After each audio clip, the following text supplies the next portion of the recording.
Ladies and gentlemen. 4, 3, 2, Ladies and gentlemen.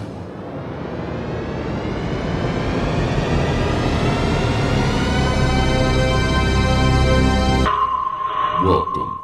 Welcome to your show and mine, Bobby Ramos' Bottom Line, and today we'll feature a national institution and a national American treasure. This iconic man was a singer, songwriter, conductor, dancer, band leader, and actor.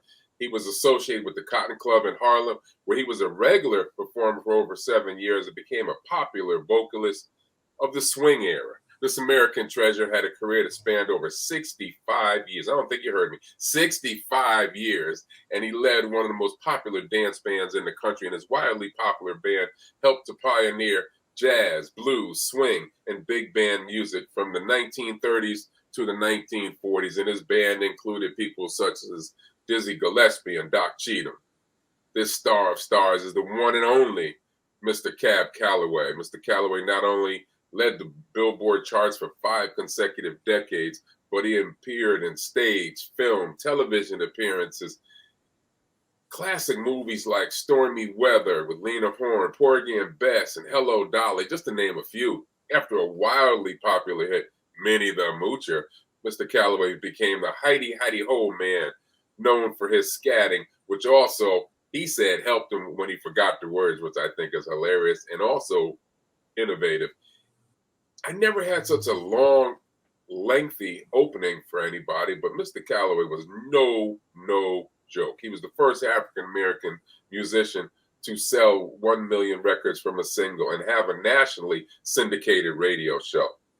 In 1993, Mr. Calloway received the National Medal of Arts from the United States Congress. He received the Grammy Lifetime Achievement Award in 2008. His song, Minnie the Moocher, again, was inducted into the Grammy Hall of Fame in 1999 and added to the Library of Congress's National Recording Registry. In 2019, he was also inducted into the Big Band Jazz Hall of Fame and the International Jazz Hall of Fame. Damn. Well, anyway, Mr. Calloway is no longer with us as he passed away at 87 in 1994, but we are honored to have his daughter here with us today, who's a fantastic singer in her own right. I'd like to welcome my new bestie friend. I call her Miss CeCe. Miss Callaway, welcome to the show. Howdy ho there, fellow hipsters, you little cats and kittens. I always get a kick out of that. I have to start by saying it was an honor and a joy to accompany you on the premiere of the Cab Calloway story, which premiered at a movie theater in New York recently. I had a great time, and just like everybody else did. It was a fantastic evening. That's the R&B group Allure hitting the red carpet for the premiere of the Cab Calloway story. $1 million worth of nickels and dimes. She sat around and Yeah, fans of the late band leader gathering at the Quad Theater in Manhattan last night to remember a jazz pioneer. This is an amazing story that's overdue and it needs to be told. I'm happy to play this character, and it's been an eye-opening situation. We are continuing my dad's legacy, but we're also continuing my dad's love. The great Cab Calloway was an international sensation during his heyday. His career spanned more than 6 decades during the swing era nearly a century ago. The entertainer was also a movie star, appearing in classics like Stormy Weather and Porgy and Bess. And he was the first African American to sell $1 million from a single. Can we listen to him really quick?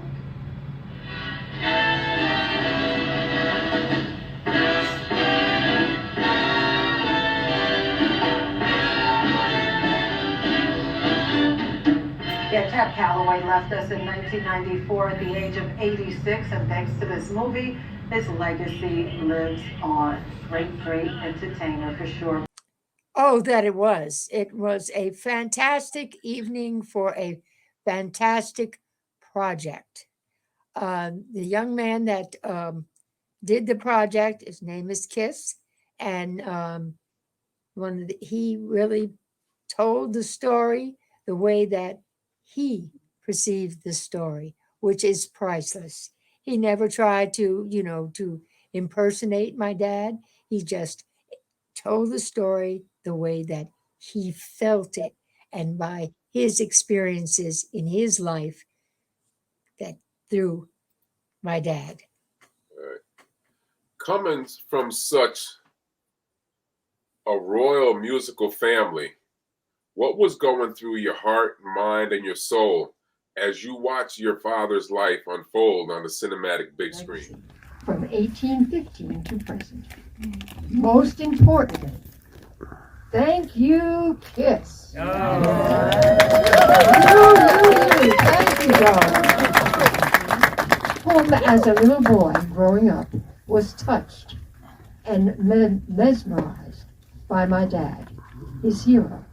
And today, you're portraying Cab in the company of such amazing cast and crew, displaying the premiere of the Cab Calloway story.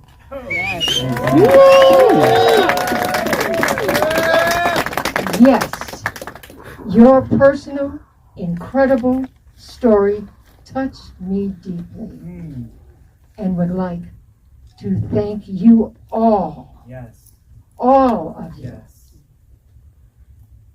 for directing, producing, acting, promoting, and sponsoring this awesome featured film. May God bless all of you. And you keep that hidey-ho in your soul.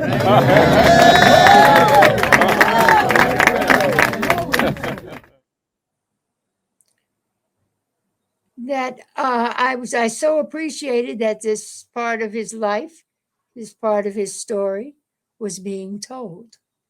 And that the more that we can put it out there, the more that we can expose people to what his story was and still is, the better we are to preserve the history and all of the iconic people that were synonymous of that time, as well as, of course, my dad, and pass this on to younger generations that really do not have a clue.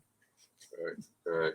The movie's originator, as you said, and star, Kiss, him and his entire cast, they were just sitting Oh, there. they were simply, absolutely, absolutely. And all of them learned their characters and put themselves in the characters in reference to telling this iconic story. It was wonderfully done. It sure was that. You know, my mother loved music and dancing, and she was a big fan of your father. And like I mentioned to you once before, I felt part of it was my mother was a Christmas baby. She was born on Christmas Day, just like your father. So they had that in common. She loved her some Cab Calloway. Well, yes, Christmas Day was a very, very big time in our household. And Dad didn't work on Christmas. And we always had a big party at Christmas time. And he would have a lot of his friends and let me just say coworkers Right. out to the house. It would come out to the house and we would just have a wonderful, joyous time. And then the following morning, Christmas morning, with all of the grandchildren, and waited for Dad to rise, and then we would have his Christmas celebration. And please know he got 2 presents, one for his birthday and one for Christmas. See, he was doing it right. My mother used to complain that she used to get gypped on presents when she was a kid. She would just get 1 present, so she was never happy about that. But your father's memoir was written in 1976 of Minnie, the Moocher, and Me. First of all, in the back of the book, it has what's called the Hipster's Guide, and it was just a dictionary for the cool words for the crowd. It went through 6th edition and sold over 3 million copies. I got it right this time, 3 million copies. And your dad was the first African American to write a dictionary. Absolutely. And it really wasn't just for the crowd. He wrote that book, that dictionary, so that we as a culture could communicate without anybody else understanding what it was that we were talking about. I mean, how many people are going to understand if you say, "Oh man, listen to that canary," for them to know that he was referring to a female vocalist? Right, right.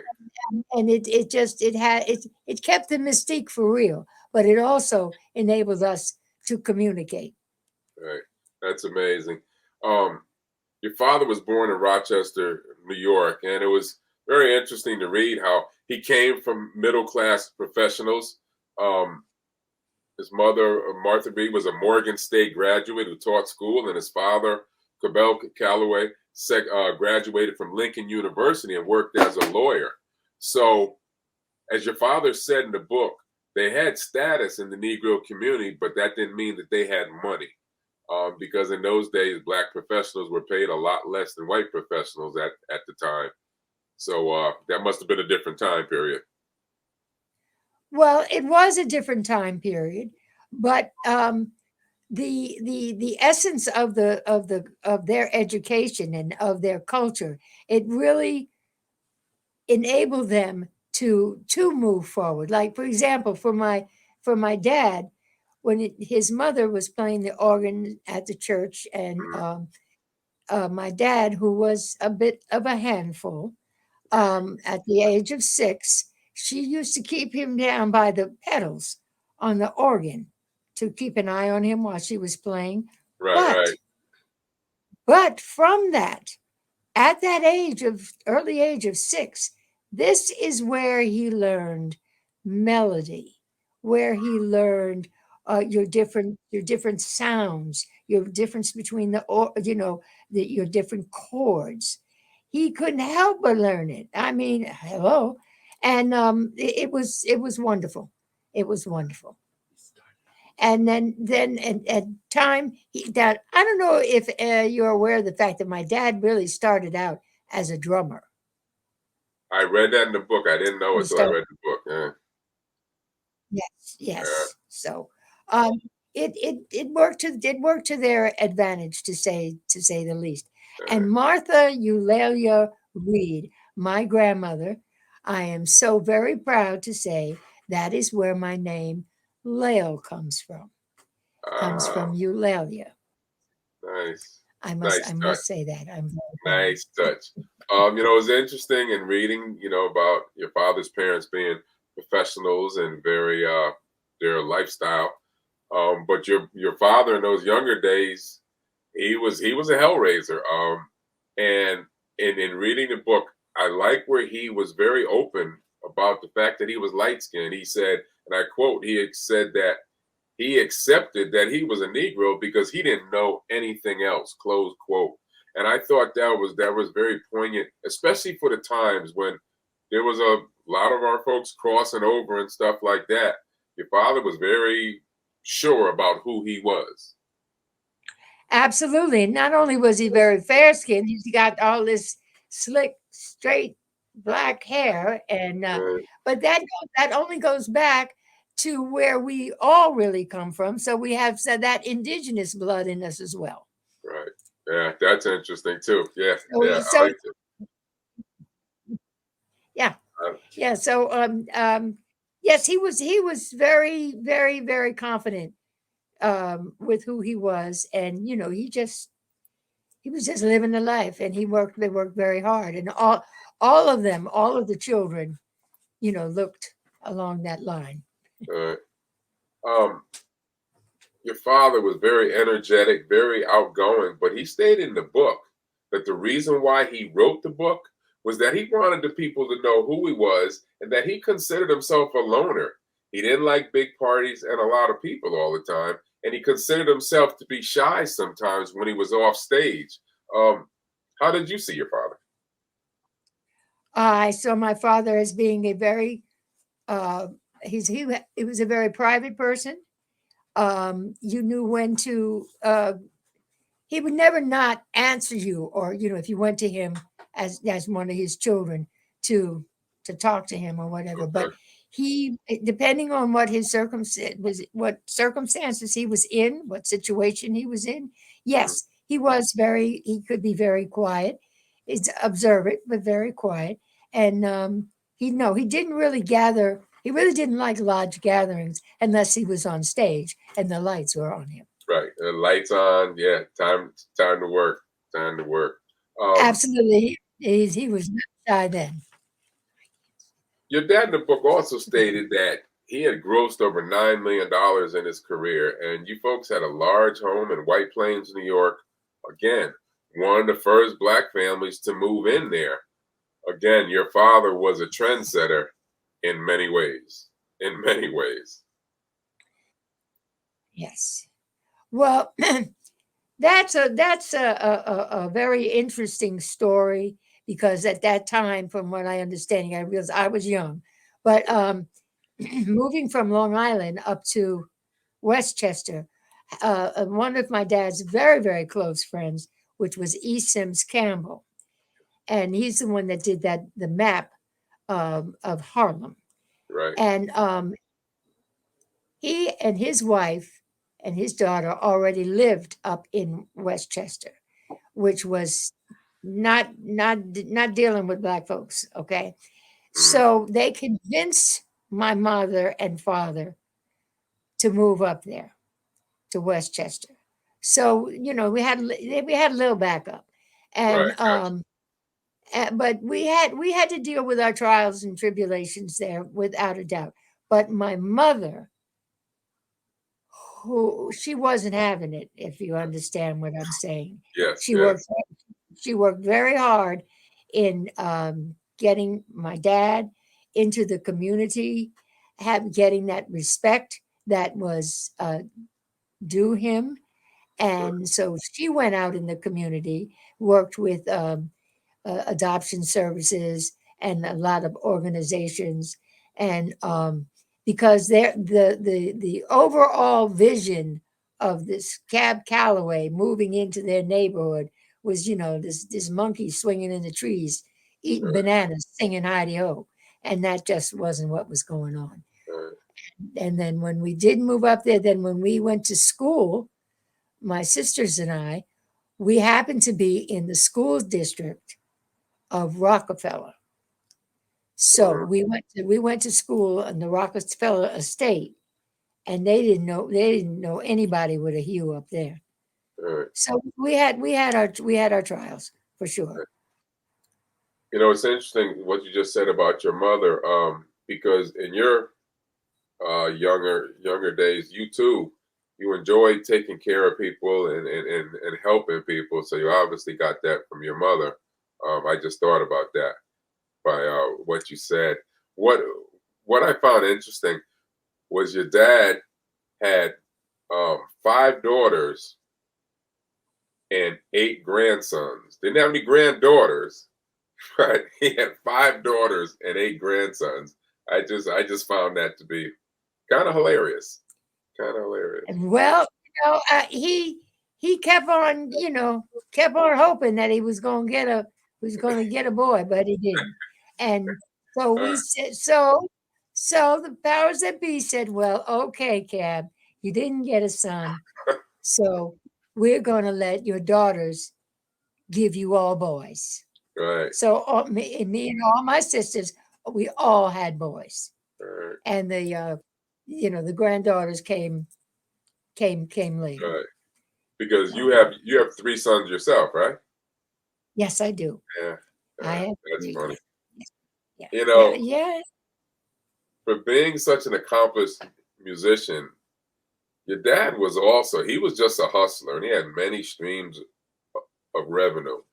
He loved sports, played basketball, which I wanted you to talk about in the African American amateur league.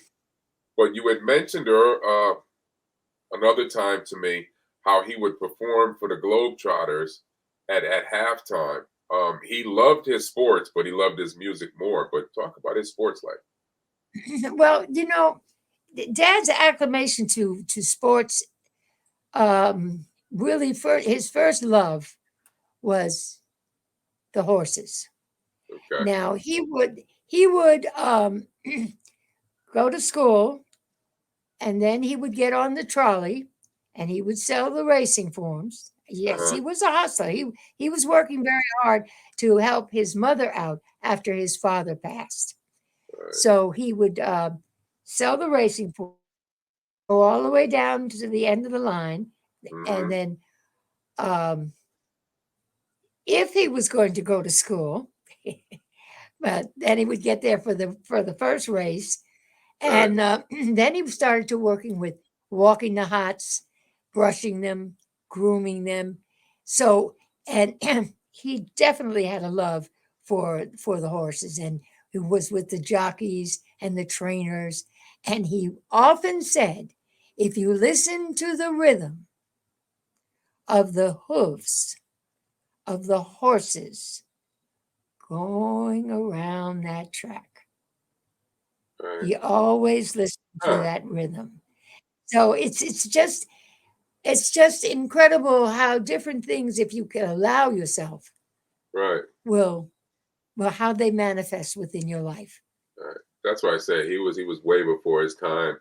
Um, Page 74, he was talking about something that I definitely responded to because I felt the same way. And being in the radio business when I first started out, but he said that he learned an important lesson from certain experiences to never make any compromises that may end up doing somebody else's thing and not your own.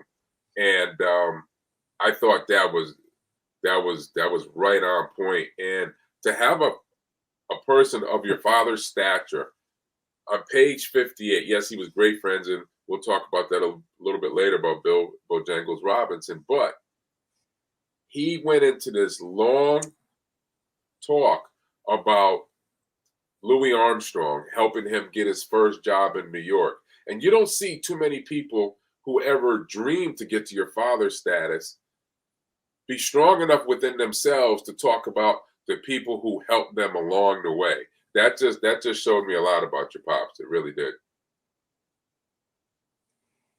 Well, in Dad's first encounter with Louis Armstrong, um, emulated from my aunt, or his older sister, Blanche, who was the one that really turned my dad out, Okay. um, because he had gone to Chicago to go to Crane College to follow in his dad's footsteps as far as becoming an attorney.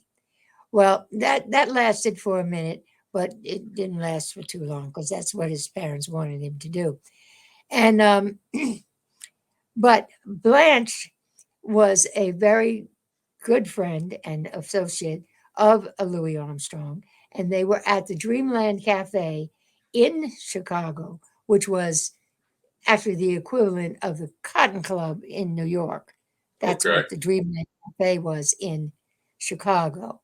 Right. And Louis kind of took my dad under his wing, and my dad was very, very observant.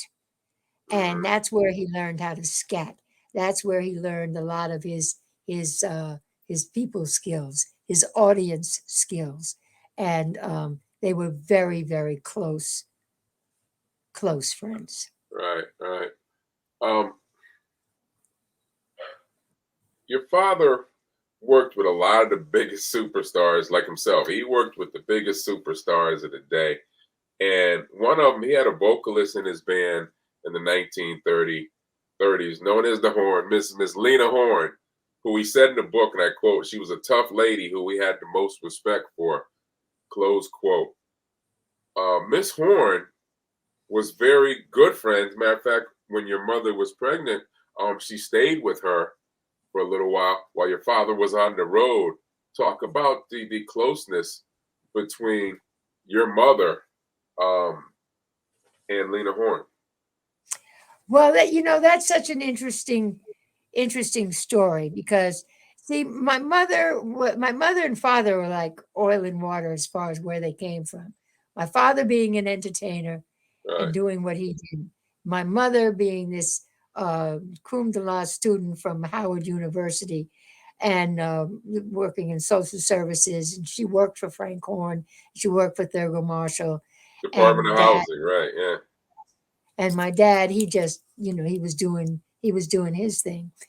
And there was a function where my mother convinced my dad to please come and go to this party with me. I want you to meet my friends, so on and so Okay. forth. And so he decided he would go, and this is where you would see some of his shyness because he wasn't comfortable. Why do I need to go to this? Why do I need to go and deal with these people? I don't have anything in common with them, so on and so forth. Right. Well, Right. anyways, this is what happened. And I, then Aunt Lena came in and she said to somebody, because Aunt Lena was already working with my dad and knew my dad. And Aunt Lena says to somebody there, who is that white lady over there with Cab?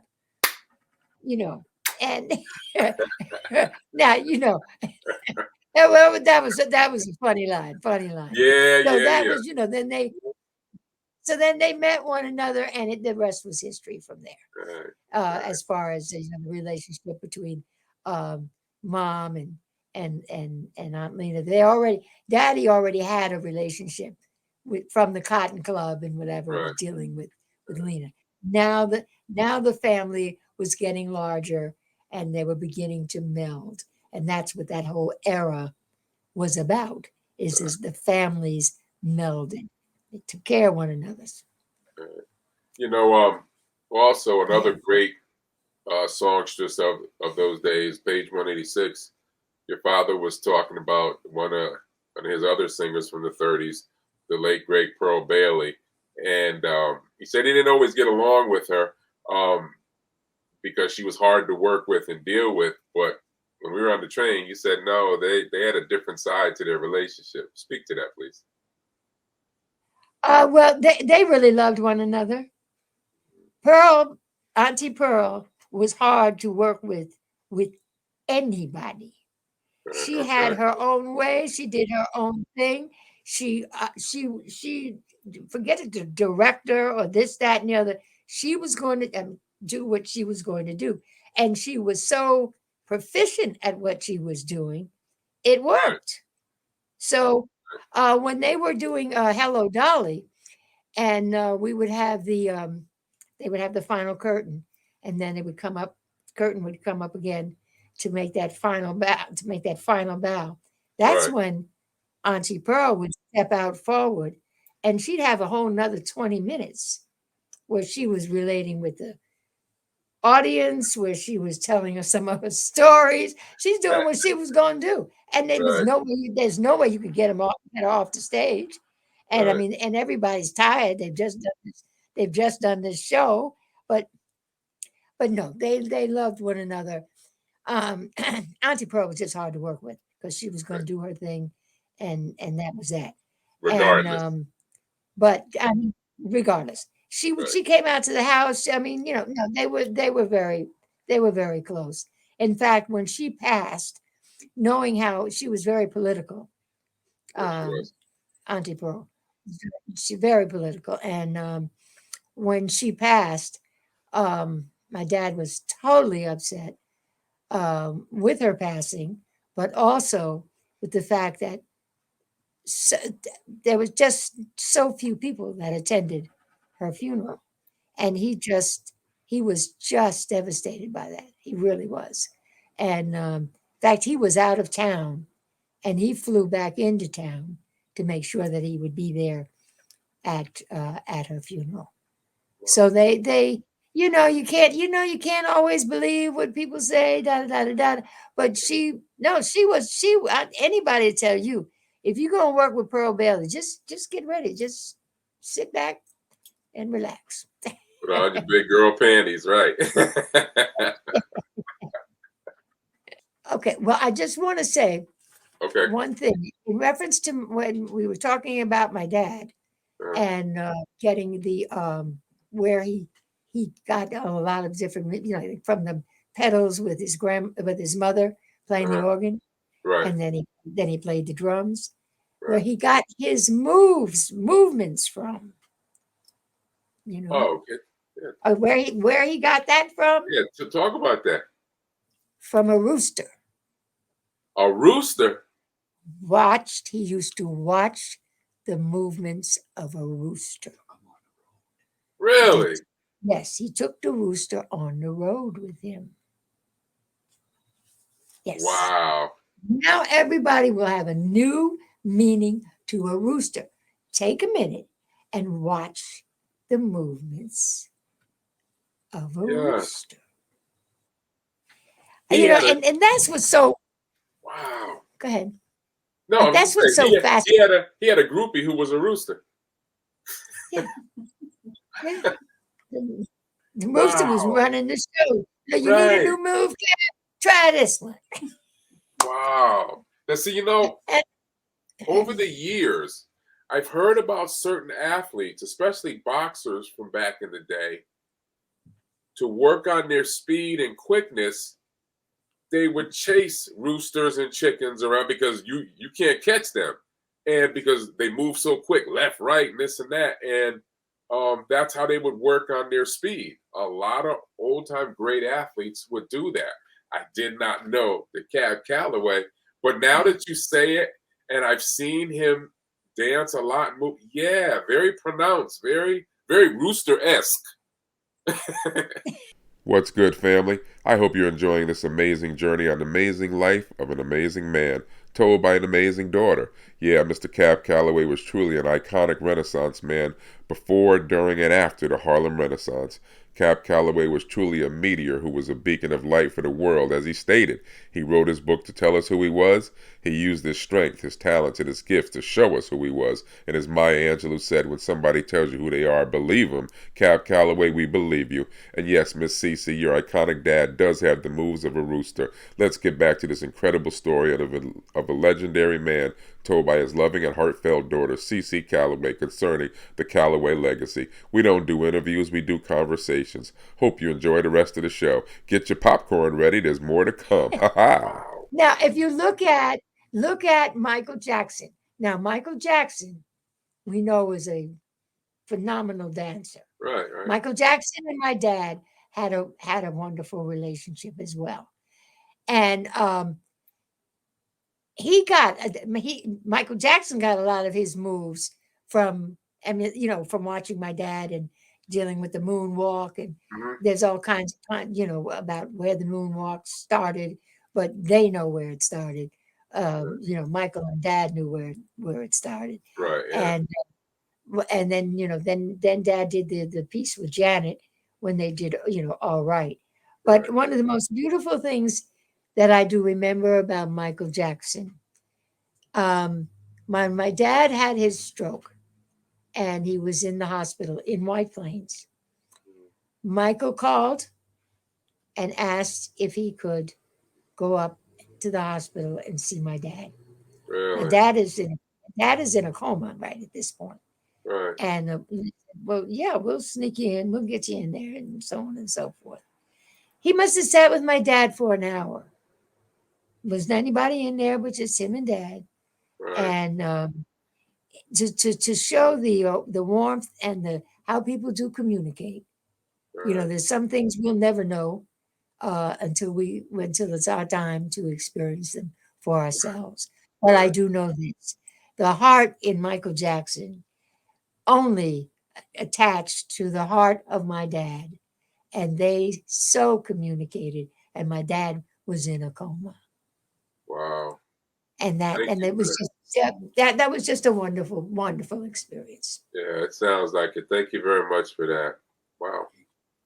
And then, I'm shy, so yes, very shy. I'm glad you're working on it a little bit, but yes, very shy.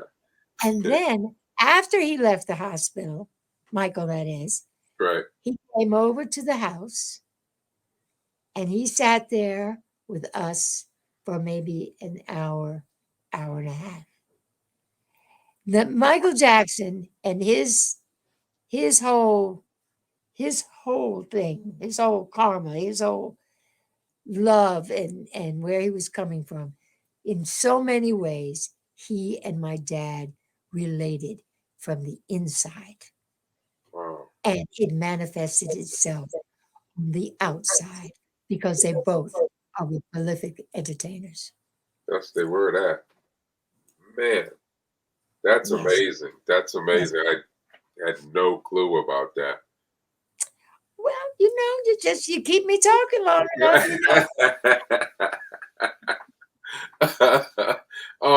Let me ask you something else. We're going to talk about later about your own singing and entertaining career. Besides your father, were there any female singers that you emulated, looked up to when you were coming up? This is going to probably sound really funny, but the one that did the most for me was my sister, my Really? oldest. Yes, my sister, who's right over me, Right. and she passed from cancer, and she was a 22-year survivor of I'm breast sorry. cancer, and she passed in '08. I still I'm miss sorry. her, Yeah, I'm and sure.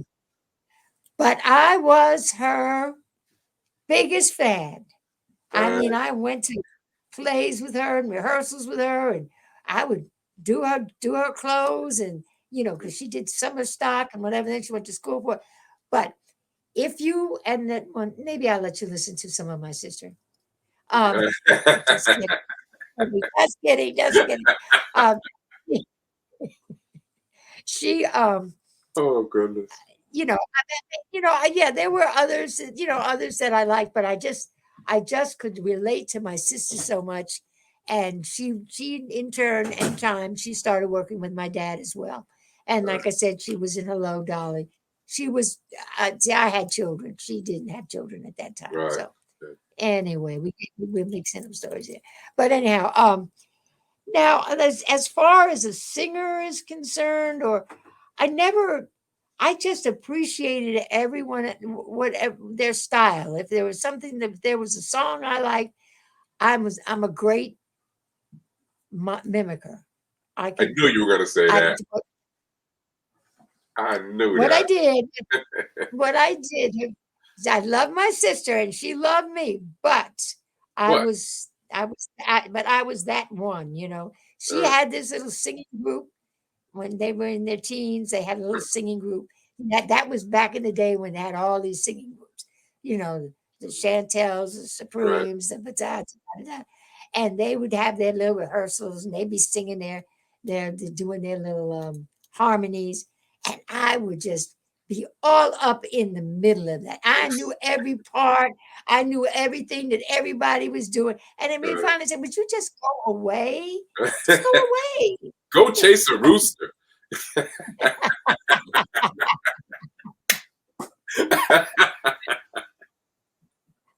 For sure. And then I also did that again when I was about 5 years old or so. We had the opportunity to go to Europe Right. for over a year because my dad was in Porgy and Bess, Okay. and I grew up on Porgy and Bess. Mhm. So to this day, I can probably sing the entire opera for you. And I'm good, man. Look, I can give you Porgy, I can give you Bess, I can do Uh, the duet. Okay, check me out. okay. I mean, I just loved it. And I'm just was so fascinated with that opera at a young age. And I followed it through. I don't know if you've ever experienced the opera, No. but okay, well, you got to get into your history, bro. Um, Okay. All right. I mean, because this was an opera that was created for Black people Oh, from okay. South Carolina. Okay, they're down Wow. on the water, and it was just it's just a phenomenal piece, and you've got all these wonderful, beautiful brown Black people Uh, singing opera. okay. Okay, who was in that? Leontine Price was in that. Leontine Price is the only one that, yeah, I know Well, she her. was in it. She was in it. William Okay. Moorfield was in it. Okay, I Okay. mean, I got to school you on that, brother, Yeah, because you will. that was something else. Yeah. But and they redid it not too long ago. But okay, I'm gonna stop now. No, it's But okay. It's okay. I really do. I'm good at that, and I can really mimic, and that's where I learned a lot. And I attribute that again to my dad, because what did my dad learn from his mother down by the pedals? Mhm. Okay, he learned Yeah. music, he learned melody, he learned, Right. and that was repetition. So Part of transition. I'm good.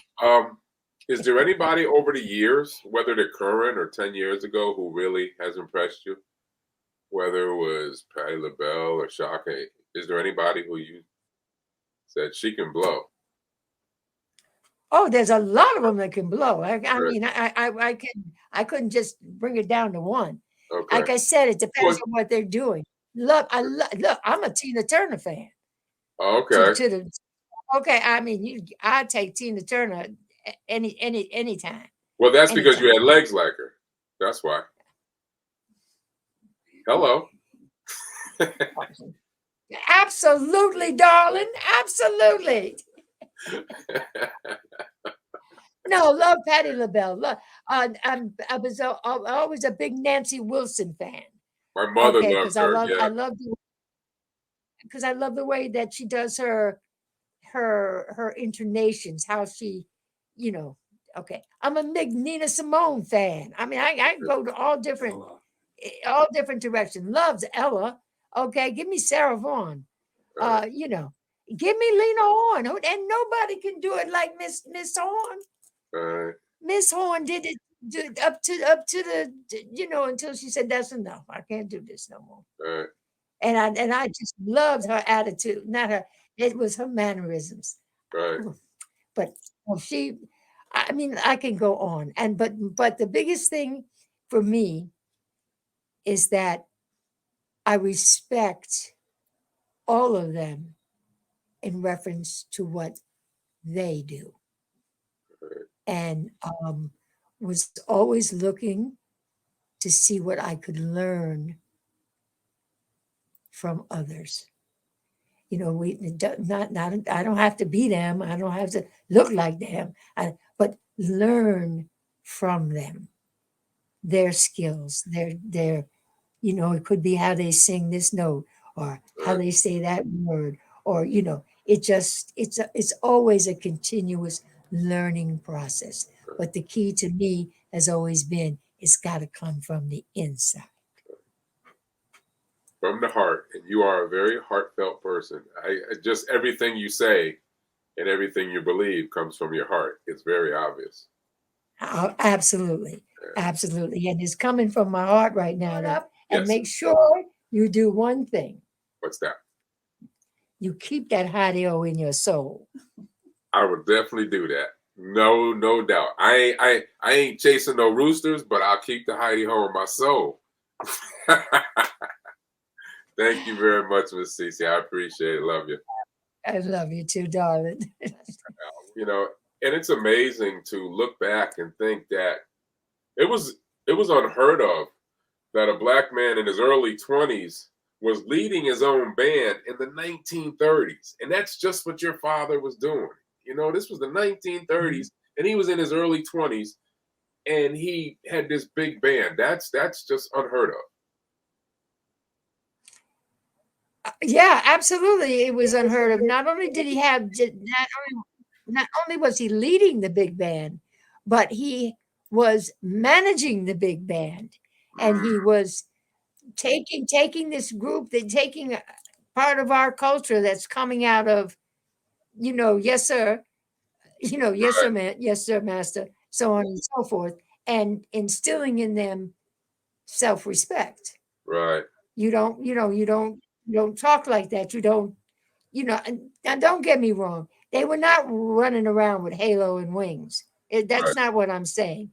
I'm Right. saying that they were they learned, and my dad was very instrumental in that, in instilling within these young people, um, to respect themselves, how to carry themselves, and we don't even have to go into how they were going to play that music, Right. because he was going to see to that. Otherwise, they weren't going to be there. You know, I was shocked to read in your father's book that how, you know, he's playing at, you know, the Savoy Club and Small's Paradise and the Cotton Club. But not only did the Mafia run all of those clubs, they also ran the big acts for a while, including your father's. I mean, they were just running stuff at that time. That was amazing to me. Oh, absolutely. Absolutely. You know, they were very instrumental in getting my dad from leaving. I can't remember the name of the club right now where he was working. Uh-huh. And one of the mobsters representatives, let me put it that way, said to my dad after his show, you gotta go and meet so and so, so and so. Anyway, to make a long story short, they wanted my dad to go over to the Cotton Club to take over for Duke Ellington.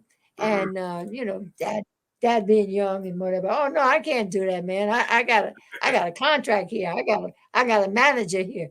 You know, what's gonna happen to him? I can't do that to my manager, you know, Right, just right. da da da da. Listen, don't worry, we'll take care of all of that. You just need to be over at the Cotton Club at 2 o'clock tomorrow or whatever, you know. And that's what he did. Right. And but he did have a great rapport. Now when back when my dad and my mom needed someplace to live, out getting out of New York City, they couldn't really find any place to live. So the Mafia, one of the Mafia, they had a, you know, said, oh, Cab, you need someplace to live? No problem. I got a summer home out in Lido Beach, Long Island. Go, you take your family out there, you know, yada. And and we did. Now that was another place where they were not happy to see us. Mhm. They put all kinds of stuff on the lawn, and you know, it was just a mess out there. And but they took care of that too. Right. The Okay. Mafia took care of that too. I'm sure they And did it. but you know, so you know, again, that's what's kind of missing to the in today. But people don't know how to communicate. You know, everything is so put into categories, and that's it. That you can't do anything else but what that is. Yeah. So In the spring of 1931, your dad and the guy Urban Meadows wrote the big hit "Minnie the Moocher," and they said they took the theme from two tort songs, Willie the Weeper and Minnie the Mermaid, and he put them together, which was unheard of. I didn't know what a tort song was, so I had to look it up. And it said that a tort song was a sentimental song that portrayed different aspects of unrequited love or lost love. The term torch originates from the idiom to carry a torch for somebody. Um, that's how innovative your father was. He took from two torch songs and made this massive hit with one. That he was so far ahead of the curve. He really was. well, you know, Minnie the Moocher was actually created by my dad and my aunt Blanche, who was a wonderful, wonderful. She's the one that got my dad started. Was his sister Blanche, and they kind of really wrote that. They wrote that song together, and with the torch, and you know, with That's because it. she yes, she was the first African American female to lead a all male band in the 1920s. Such a Oh, she talented was a family. pistol. Such a talented Yes, family. yes, it is. Um, I thought it was really, really smart too, and slick. How the Heidi Heidi Ho was completely unexpected. He wrote in his book, unplanned. Like once in a while, when he would forget the words, like all singers do, he just started scatting, and it just became this phenomenon for him. Once again, thinking outside the box, quick off his feet, just a street guy who had all of this talent and this quick mind. Just an amazing story. Oh, absolutely. Absolutely. Yeah, he forgot the words and said, well, started scatting and hidey hoeing. And then he kind of brought the band in. And then from there, it's history. You know, also, Yes, indeed. in reading the book too, your father's band, they were like family. They loved each other. They fought like siblings. You know, and his best friend was Bill Bojangles Robinson, and they had a fight one day over a benefit. Became best friends right after it. That's just what family does, you know. And that bandmate he had, Benny Payne, was talking about your father and Dizzy Gillespie supposedly having a fight over spitballs. That's just what family does. Family gets into it. You hug each other. It was just amazing for me to read that kind of stuff. Just such a family atmosphere. Oh, yeah. Yeah, it was amazing. That's what I was saying, earlier. That's what is so missing today, is that they were truly family. They really, when they say I got your back, they had your back. All of them that were, there. So they really did. They really did have one another's backs. And, and like that I said, and that and that fell over. That followed over into their families, like me and my sisters and their aunts and uncles and their children and all of that, which is it's just a blessing. It really is. I was telling you about my mother loving music and dance and being a big fan of your father. I remember talking to her one time, and I wanted to get your opinion about this. And I said to her, in different ways, but in modern terms, when I was growing up, I saw some similarities with your father and the late, great Barry White. He was multi-talented. He sang, he played the piano. He was a band leader of his own orchestra, produced his own albums. They look completely different. All the ladies loved both of these guys immensely. Barry White was a modern day, non-energetic, quiet, not moving like your father, but just in their talent as far as how they were leading bands and understood orchestration. As a young guy, I saw a little bit of similarities. My mother didn't see it, so I had to ask you, what do you think about that? I'm a believer in everybody is living their own story. Okay. Barry White was phenomenal in what he did and who he was and how he did it. And the similarity that I would see between them would be how they related to their audiences, and they related to their audiences from their heart. Right. Opposed to,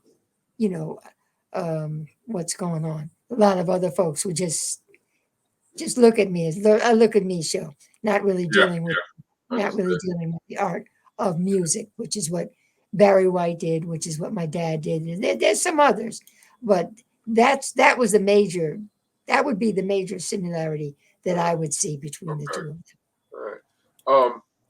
And for the young people who are going to be viewing this, all of us, and I talk to a lot of kids, and we all go through growing up, and you have problems with your parents because of your age, and you don't understand stuff. You knew when you hit that age where you were being a little difficult with your pops and your mother, you reconciled. You knew that your father was a sports nut, and you started going to the horse track with him, to games with him, and you saw a different side of him. You said that his gentleness, his understanding, his warmth. You wrote that in the memoir. And that's a great lesson for kids, that everything isn't what you're feeling right at that time. You have to experience and go through things, and you end up getting closer as you understand your parents and learn more about your own life. Yes, you do have to learn about your parents, and you do have to learn about yourself. And what they instilled in me was to believe in yourself. And that came from being with them. Yes, having conflict. Yes, going through. It was my mother tried to keep it as normal as possible. My question always was to her, can you give me the definition of normal? Gotcha. Yeah. Okay, now my dad was an avid sports fan, but you learned very, very early, okay? He was a ponies man. Wherever we would go on the road after everything was all taken care of, if there was a racetrack in that area, he would go to the racetrack. They knew him all over this country for sure. Right, Him right. in the racetrack. Okay, now when you were on the road with him or at home, now he would go. We would used to call my dad's office Okay. the racetrack when he was home and he wasn't working, and somebody would call for him or whatever. Well, see, he's at the office now. We could, get him to call you back later. The office Right. was the racetrack.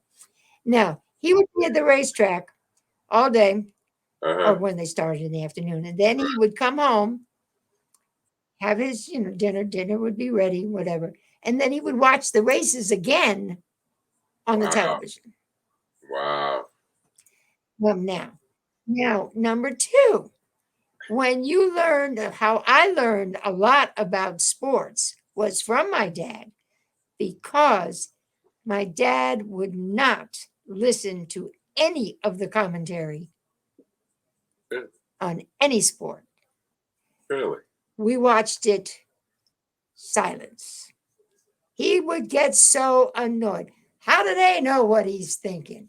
They don't know what he's thinking. They're trying to tell him why he did such and such and such and such. He's They don't right. know why he did so. Oh, I know. And so we learned, baseball. I learned all kinds of things in reference to the strike and to this and to that. And we're not what the room is silent except for him. Right, right. Never listened to any of the. To this day, I still do the same thing. Yeah, really? I really Oh, that's do. cool. Yeah, and that's why. That's why if I'm doing the football thing, that's why I like the red zone. Okay, gotcha. Oh, you know But my friends. Oh, look at you. Okay. oh Nice. yeah. Nice. I wanted your opinions about this. Your father said that he was the first rock and roller, and that rock and roll is a part of his legacy. Absolutely, absolutely. They didn't acknowledge it for Right. him or to him, but he didn't worry about it because he already knew. He knew. He was very, very, very self assured. He knew who he was. Right. So he really didn't need anybody else to tell No. him Right. who Yeah, he he knew. was. He knew. He knew. It was interesting to see later in life how your father was brought to the forefront again when he was featured in the famous Blues Brother movie, and then he recorded with the great Janet Jackson. It was just nice to see him out front again. Oh, absolutely. He had always said that when he went home, he either wanted to go home on stage or at the racetrack. Right. Either way, either place, that's fine. Right. That's where I would like for that to happen. And Funny. so he was very, very self assured. He had a wonderful time doing the Blues Brothers. Right. And they all, at first, a lot of them, really weren't sure who he was because I wanted us to go back a second where you had said from reading the book where he indicated where he was very shy sometimes and he was very quiet. Right. Yes, he was. He was very quiet when he was not. I mean, he had no problem being with himself and going inward. But if he wasn't in a situation where he was going to be outgoing, he could be just, but if with his audience or with his fans, they would never see that. But he could do that. So he had to, kind of work his way into the Blues Brothers. But they wound up. I mean, everybody there just loved him on the Right. set. And, Yeah. And you already answered my next question because he talked exactly what you just said. He talked about on page 174 of his book when he said, and I quote, I'm not a guy with a lot of words. I keep most of my feelings inside." Close quote. And you just touched on that right there. What would people be surprised to know about your father? What's something that people just didn't know about him that would probably surprise them? well, I mean, one of the things, just what we're talking about, that he is so quiet and Mhm. so, in a lot of people didn't know that because he didn't show that with Right. Yeah. a lot of people. That was only when he was home or he was whatever when he was in the right space Right. for himself. Um, oh boy, that's a really good question. My dad was complicated. Uh, he didn't go around broadcasting a lot of. You knew who he was from how he performed. You knew where his spirit was from how he performed. He's not going to sit around and tell you all about himself that Right. way. That's one of the reasons why, as he stated, that he wrote that book. He wanted to tell his own story, Right. and but he could be a, life of the party. I mean, they, Right. like I said, they all of them, they worked hard and they partied harder. Right. Gotcha. Gotcha. Let me ask you this. What do you miss most about your dad?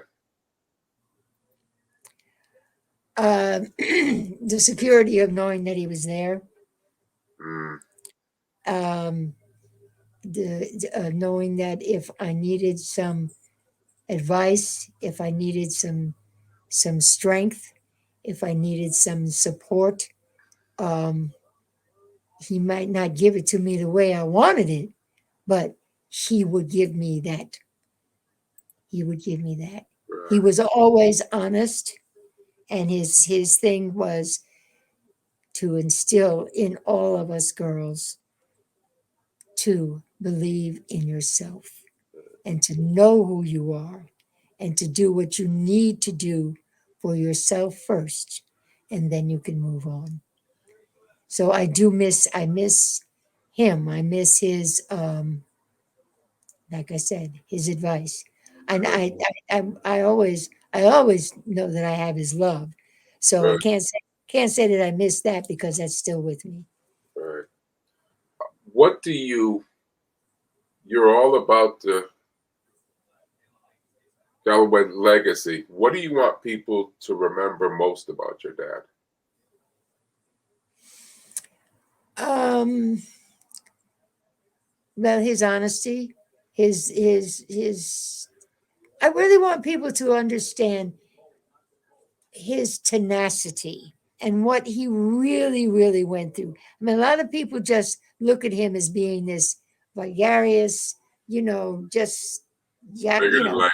Right. bigger than life, howdy, howdy, holy. But no one is really aware of what he went through as a person. And that's what I want to get over to our youth.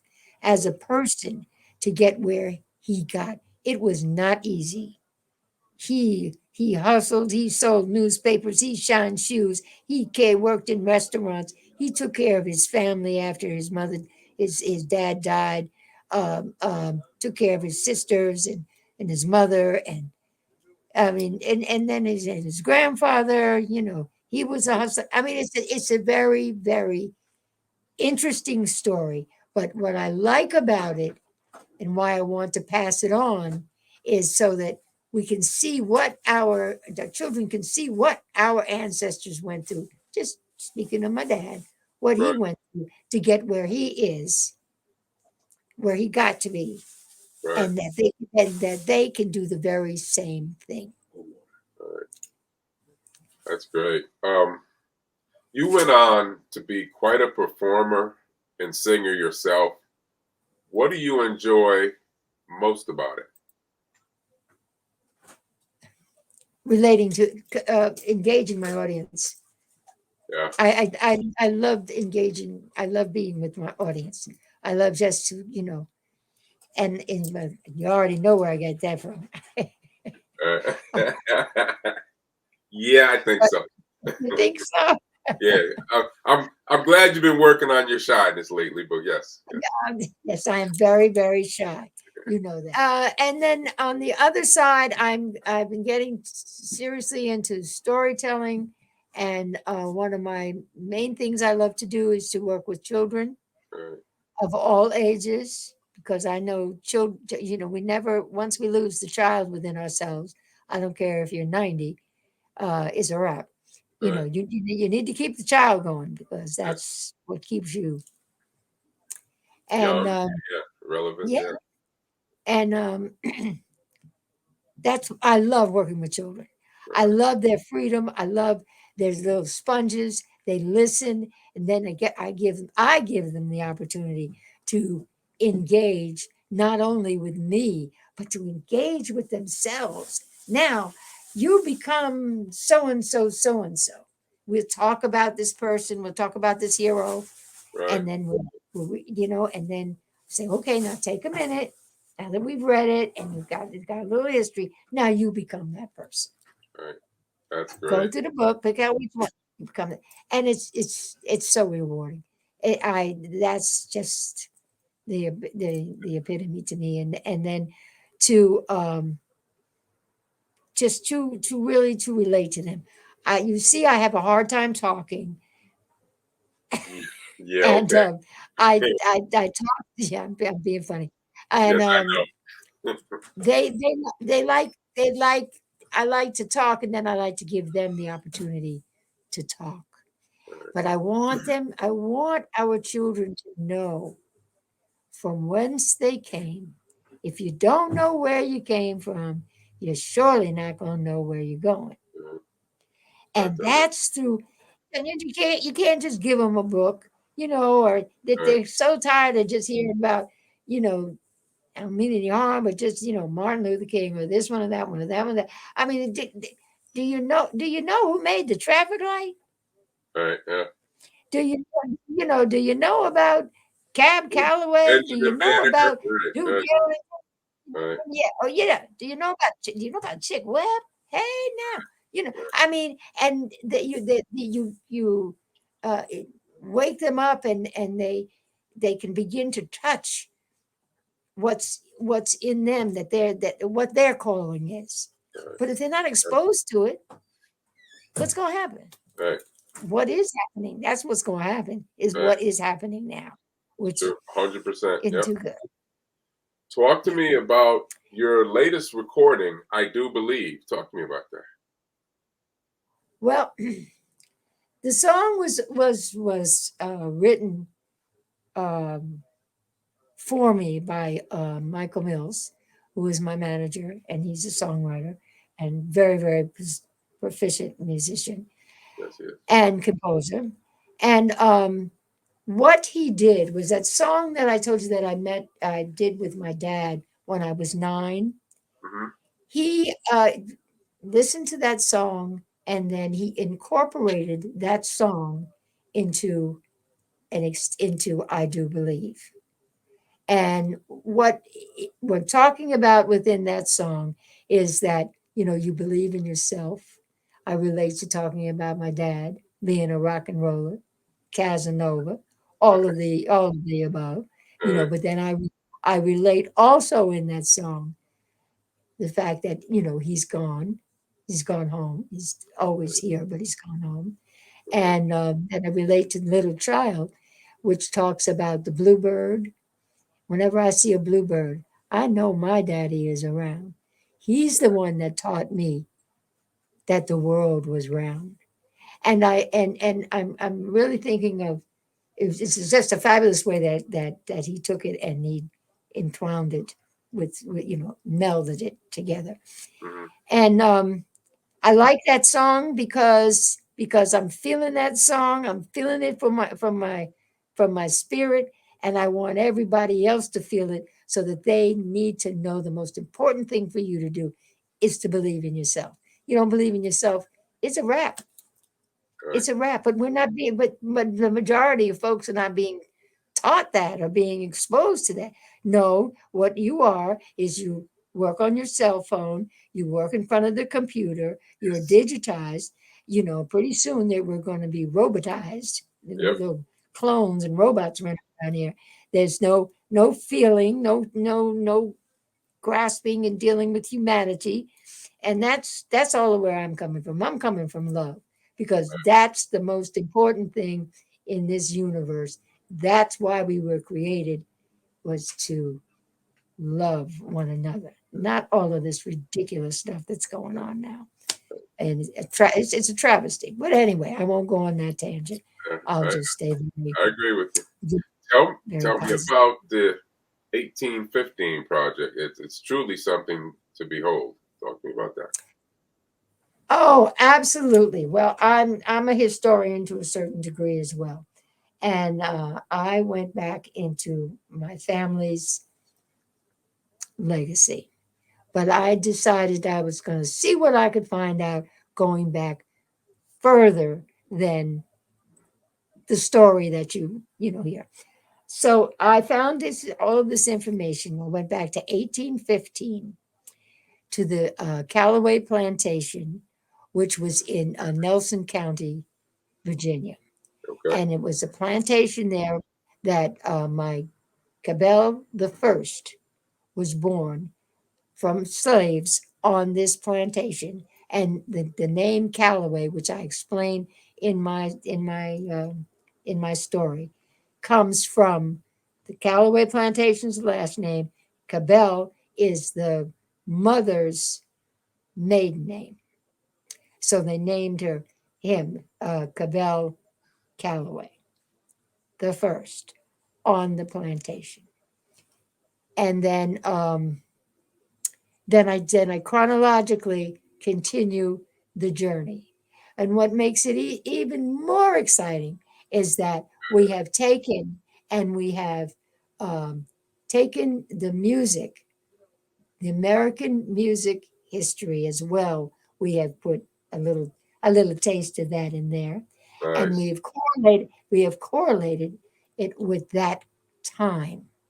So starting from 1815, and then we go into Joplin, and then we just go on that journey as it coincides with the story.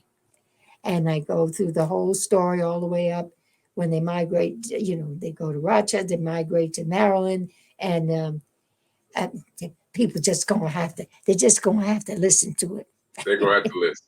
They're gonna have to listen. There you go. There you go. I like that. Is there anything in your wonderful life that you've not accomplished but you would like to? Oh boy. I feel that I'm accomplishing daily what I want to accomplish. So I can't really answer that question because right now I am accomplishing Right, everything that I want to accomplish within my right, life. I'm I've gone back. I'm dealing with my family's legacy. I'm going back and I'm dealing with my legacy. I'm going back and I'm giving it to the children, giving it to the world. Um, I sing a few tunes.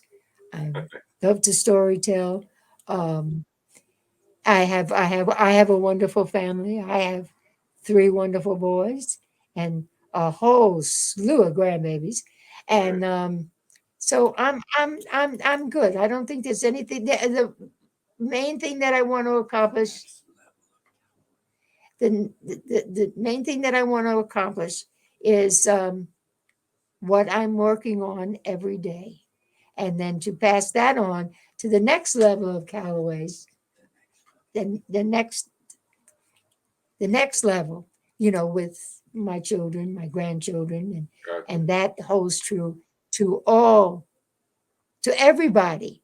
That we start with where we're starting from, we relate and we educate and we love our children, our family. People need to love one another instead of hating one another, killing one another. That's not going to get us anywhere.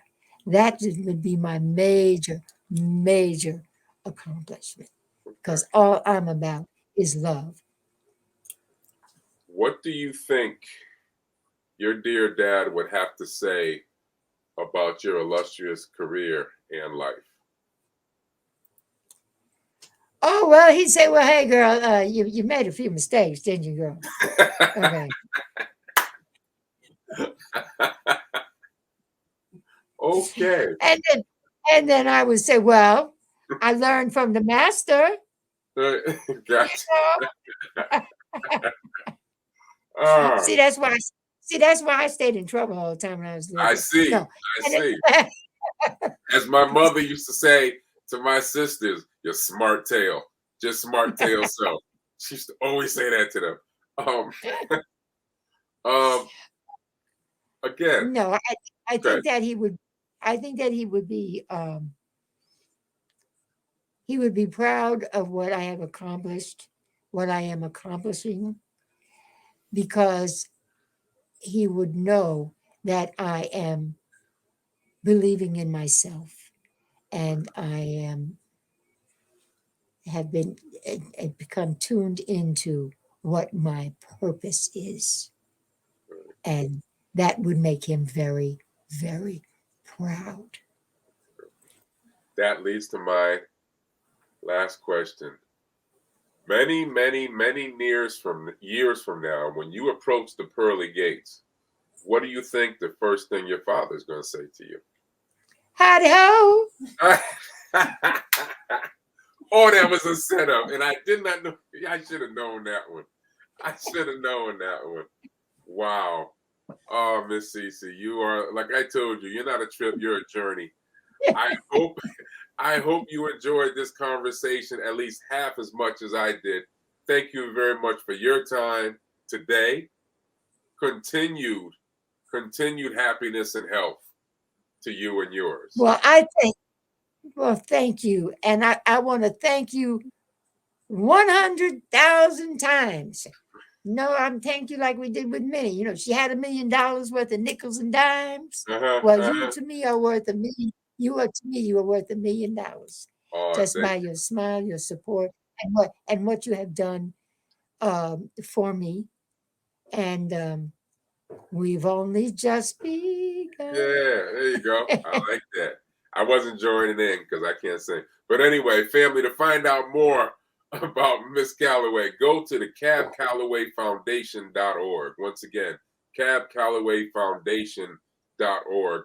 Well, family, thanks for checking out today's Your Show and Mine, Bobby Ramos Bottom Line.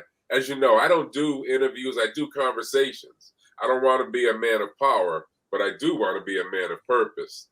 Thank you for your time this time. Until next time, love, laughter, and love, love, love. And as Miss CeCe says, Heidi, Heidi, ho to all. Thank you, family, for support. Keep that Heidi ho in your soul. There you go. Got a little Don Cornell.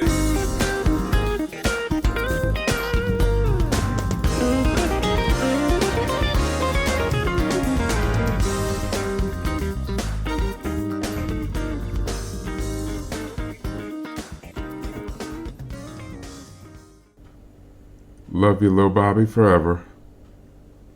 We'll always be together. Papa loves you.